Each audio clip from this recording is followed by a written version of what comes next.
전능하사 천지를 만드신 하나님 아버지를 내가 믿사오며 그 외아들 우리 주 예수 그리스도를 믿사오니 이는 성령으로 잉태하사 동정녀 마리아에게 나시고 본디오 빌라도에게 고난을 받으사 십자가에 못 박혀 죽으시고 장사한 지 사흘 만에 죽은 자 가운데서 다시 살아나시며 하늘에 오르사 전능하신 하나님 편에 앉아 계시다가 저리로서 산자와 죽은 자를 심판하러 오시리라.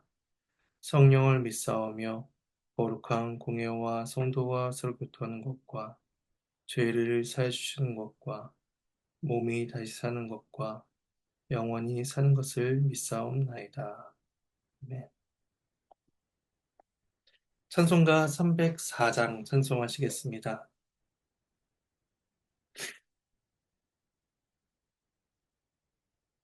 304장 1절과 3절을 찬송하시겠습니다. 찬양하겠습니다. 그 크신 하나님의 사랑 말로 다 형용 못하네. 저 높고 높은 별을 넘어 이 낮고 낮은 땅 위에 죄범한 영혼 구하려 그 아들 보내사 화목제물 삼으시고 죄 용서하셨네.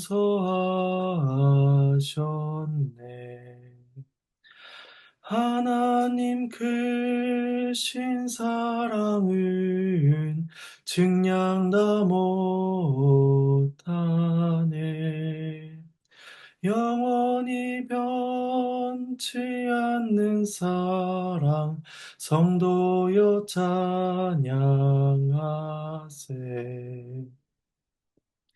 하늘을 두루마리 삼고 바다를 먹물 삼아도 한없는 하나님의 사랑 다 기록할 수 없겠네.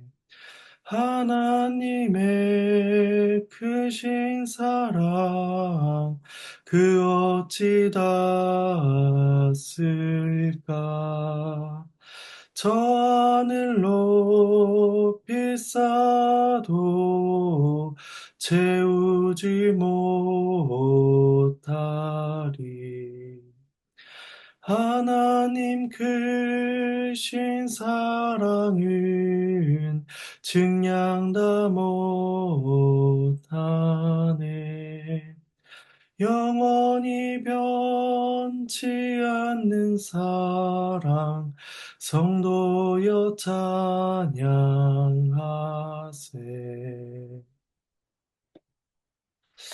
함께 보실 말씀은 구약성의 예레미야애가입니다. 예레미야애가 1장에서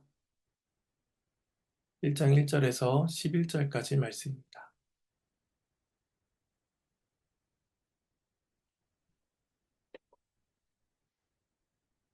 네, 함께 하나님의 말씀을 나누겠습니다.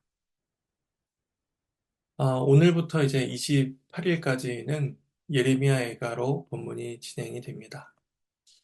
BC 586년에 예루살렘의 함락과 유다의 패망은 예레미야 선자를 포함하여 여러 선자들이 거듭 외쳐왔던 것으로서 타락한 이스라엘을 향한 하나님의 심판이 마침내 실현된 것이었습니다.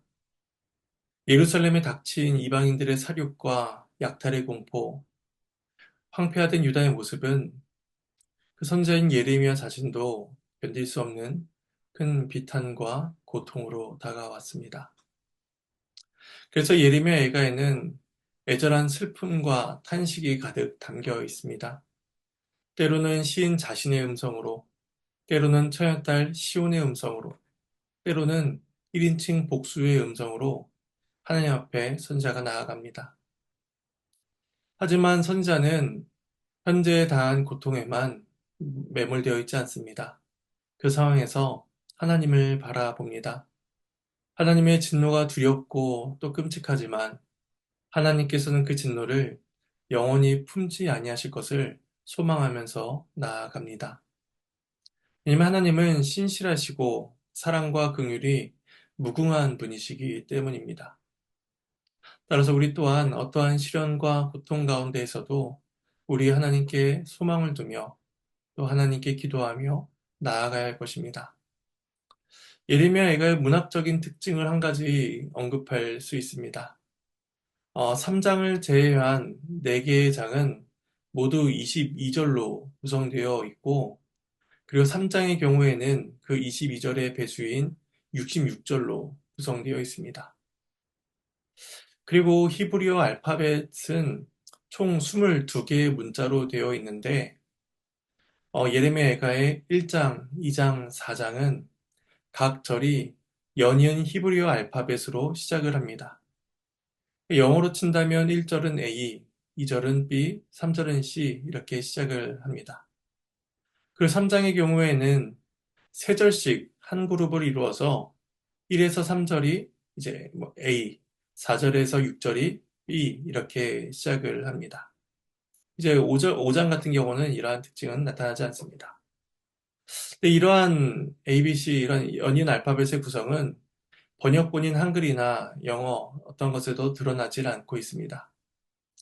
그럼에도 우리는 이와 같은 문학적인 구성의 효과를 생각해 볼 수가 있는데, 이대산 시작자가 이렇게 설명을 합니다.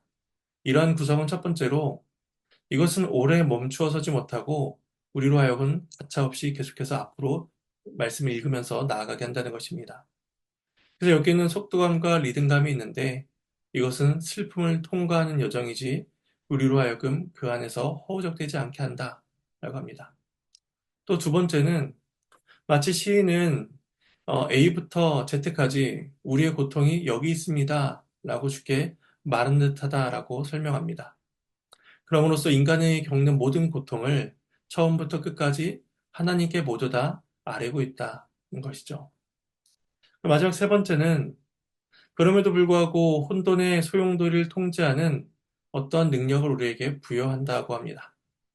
알파벳 순서에 따른 배열은 질서 잡힌 생각을 요청하며 이를 통해서 3장에서는 신학적이고 영적으로 생산적이 되고 5장에서는 기도 안에서 조금씩 희망적인 메시지를 주고 있다는 것입니다.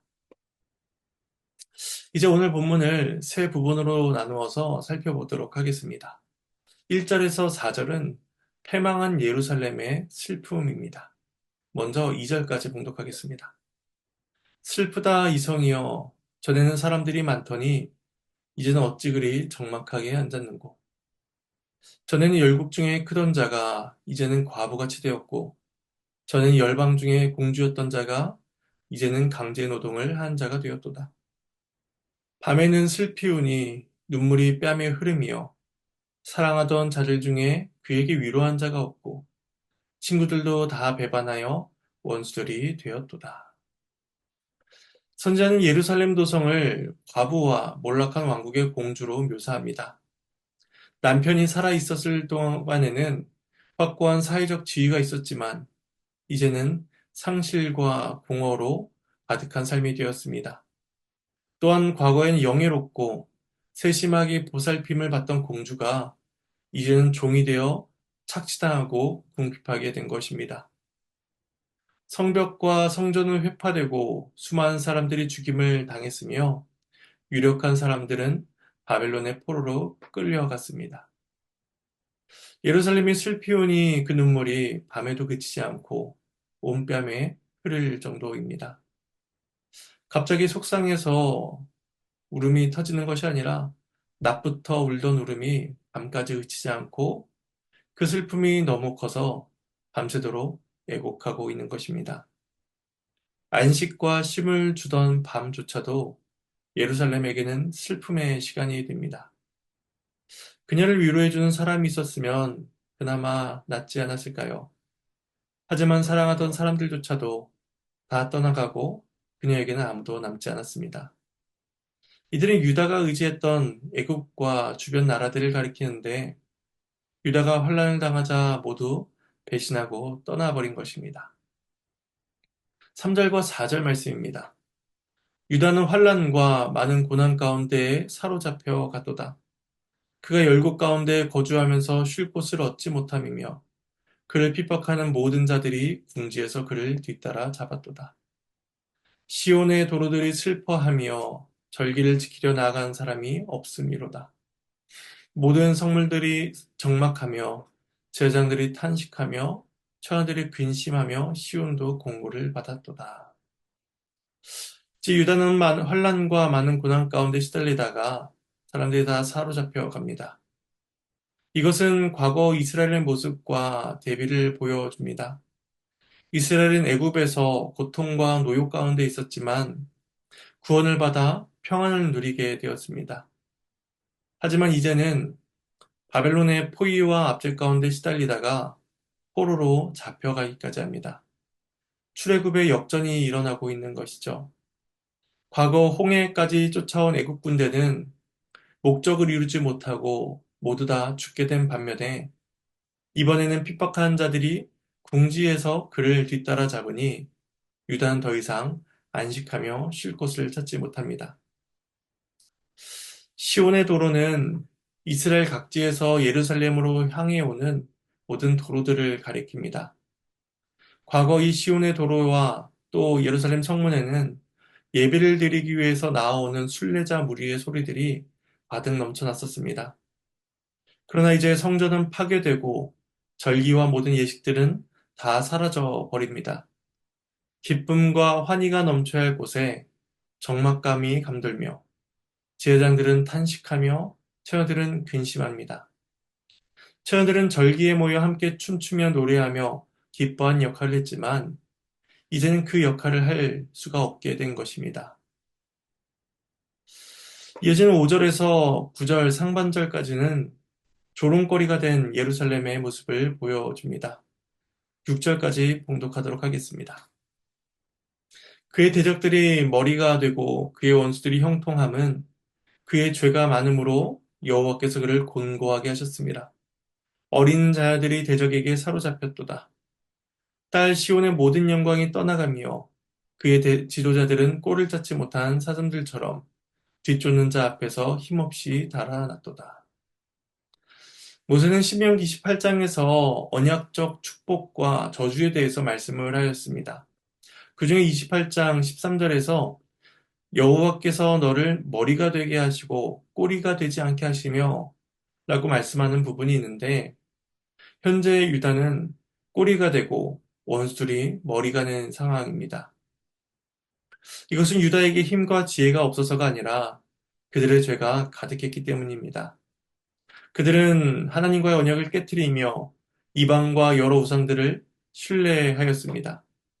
이로 인해 유다가 공고함을 겪고 원수들은 형통함, 머리가 된 것이죠. 유다의 죄의 결과는 매우 처참했습니다. 어린 자녀들이 사로잡혀 갑니다. 지도자들은 뒤쫓는 자 앞에서 무력하게 도망하기만 하는 신세가 됩니다. 이것은 시온의 모든 영광이 떠나갔음을 보여줍니다. 시온은 하나님의 임재 상징인 성전과 성전이 있는 곳으로서 하나님의 명성과 위엄을 드러내고 증거하는 도시로서 하나님께서 허락해 주신 곳이었습니다. 하지만 이제 하나님께서 그 시온을 버리시니 그곳의 영광과 아름다움과 명예는 다 사라지고 곤고와 압박만이 남게 된 것입니다. 이어서 7절에서 9절 상반절까지를 봉독하겠습니다. 예루살렘이 환란과 유리하는 고통을 당하는 날에 옛날의 모든 즐거움을 기억하였으며 그의 백성이 대적의 손에 넘어졌으나 그를 돕는 자가 없었고 대적들은 그의 멸망을 비웃는도다. 예루살렘이 크게 범죄함으로 조속거리가 되었으니 전에 그에게 영광을 돌리던 모든 사람이 그의 벗었음을 보고 업신여김이요 그는 탄식하며 물러가는도다. 그의 더러운 것이 그의 옷깃에 묻어 있으나 그의 나중을 생각하지 아니하며 그러므로 놀랍도록 낮아져도 그를 위로할 자가 없도다. 옛날의 모든 즐거움을 기억했다는 것은 현재의 환란과 고통을 더욱더 비참하게 만들어 줍니다. 하지만 이제 과거의 영광은 더 이상 그들의 것이 될 수가 없었습니다. 대적들이 유다를 공격하자 이제까지 유다가 의지하던 모든 동맹국들은 그녀를 외면합니다. 원수들은 예루살렘의 멸망을 보며 조롱하기 시작합니다. 선지자는 다시 한번 이 모든 일이 예루살렘의 죄악 때문이라고 고백을 합니다. 그들은 죄로 인하여 타인들의 조소와 혐오거리가 됩니다. 우리는 이 단락에서 예루살렘이 계속해서 여성으로 의인화되고 있다는 점을 우리는 기억해야 합니다. 열방 중에 높임을 받던 공주와 같던 그 여인이 이제는 모든 영광과 존귀를 상실한 채에 벌거벗겨져서 수치스러운 상태에 처해 있는 것입니다. 옷깃에 묻어있는, 치마에 묻어있는 더러운 것은 가릴 수 없는 그녀의 부정함을 보여줍니다. 온 천하가 그것을 바라볼 만큼 그녀의 수치와 부정은 더 이상 가릴 수 없고 숨길 수 없는 것이 되어버렸습니다. 모든 이들이 예루살렘을 보며 수군거리고 놀립니다. 하나님을 알지 못한 사람들조차도 너희들이 죄를 지어서 그런 것이다 라고 조롱하며 손가락질합니다. 이에 그녀는 부끄러워하며 한탄하며 달아날 뿐이죠. 자신에게 더러운 것이 묻었음에도 그것을 어찌할 바를 알지 못하고 앞날을 생각할 겨를조차 없이 그녀는 부끄러워 도망가기 바쁩니다. 그토록 과거엔 영화롭던 예루살렘은 참으로 기이할 정도로 낮아지고 비참해져 버렸습니다. 이제 9절 하반절에서 마지막 11절까지 말씀을 봉독하겠습니다. 여호와여 원수가 스스로 큰 채하오니 나의 환난을 감찰하소서. 대적이 손을 펴서 그의 모든 보물들을 빼앗았나이다. 주께서 이미 이방인들을 막아 주의 성에 들어오지 못하도록 명령하신 그 성소에 그들이 들어간 것을 예루살렘이 보았나이다. 그 모든 백성이 생명을 이으려고 보물로 먹을 것을 바꾸었더니 지금도 탄식하며 양식을 구하나이다. 나는 비천하오니 여호와여 나를 돌보시옵소서.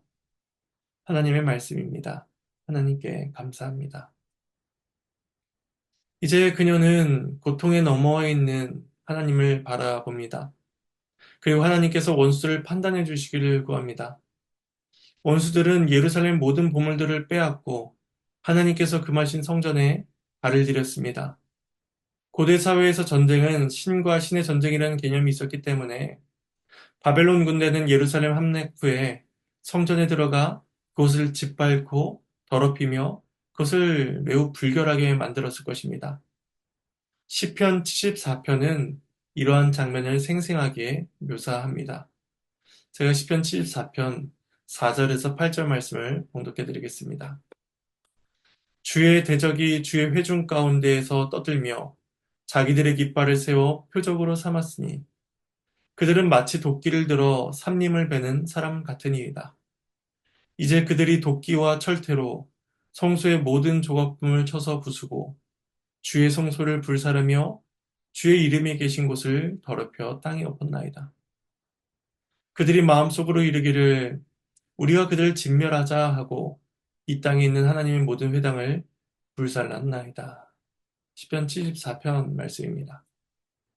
하나님이 금하신 성전에 극악무도한 일이 벌어졌고 선생는 그것들을 하나님께 다 낱낱이 아뢰며 하나님의 도우심만을 구합니다.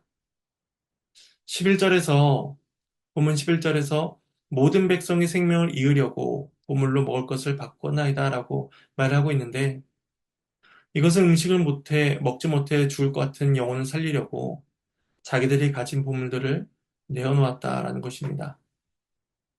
하지만 그들이 재물을 가지고 있었다면 얼마나 가지고 있었을까요?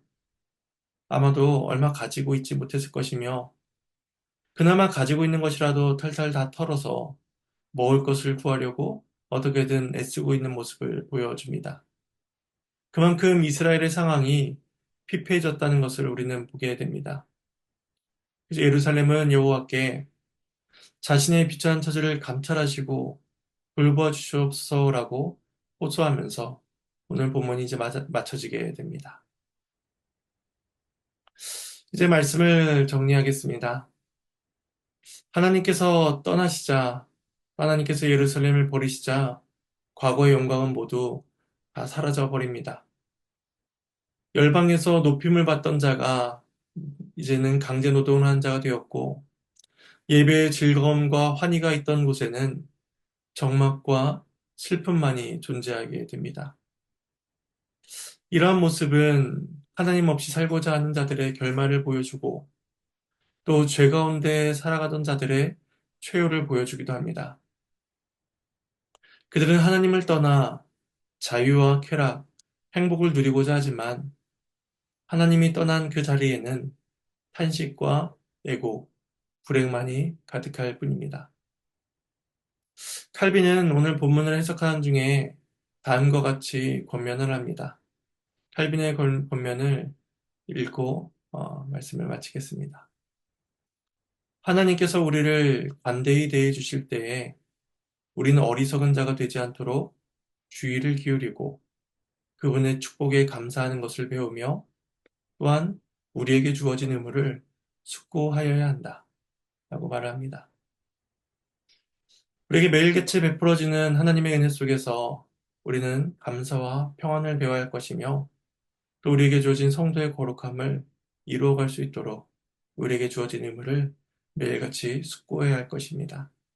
이 은혜가 저와 여러분의 삶 가운데 있기를 간절히 소망합니다. 잠시 기도하도록 하겠습니다.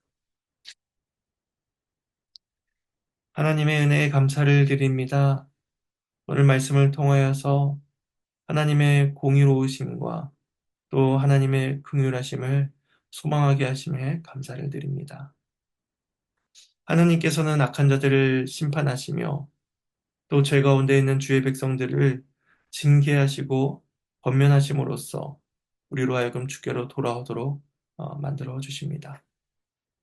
우리에게 주어진 삶 속에서 하나님과 동행하는 행복과 기쁨을 누릴 수 있도록 도와주시고 매일같이 주어진 삶 속에서 하나님의 은혜를 숙고하며 또 우리에게 주어진 경건의 의무가 무엇인지를 날마다 돌아보며 살아갈 수 있도록 도와주시옵소서. 하나님의 은혜에 감사를 드리옵고 이 모든 말씀 예수님의 이름으로 기도합니다. 주님께서 가르치신 기도로 마치겠습니다. 하늘에 계신 우리 아버지여 이름이 거룩히 여김을 받으시오며 나라가 임하시오며 뜻이 하늘에서 이루어진 것 같이 땅에서도 이루어지이다. 오늘 우리에게 일용할 양식을 주시옵고 우리가 우리에게 죄 지은 자를 사하여 준 것 같이 우리의 죄를 사하여 주시옵고 우리를 시험에 들게 하지 마시옵고 다만 악에서 구하시옵소서.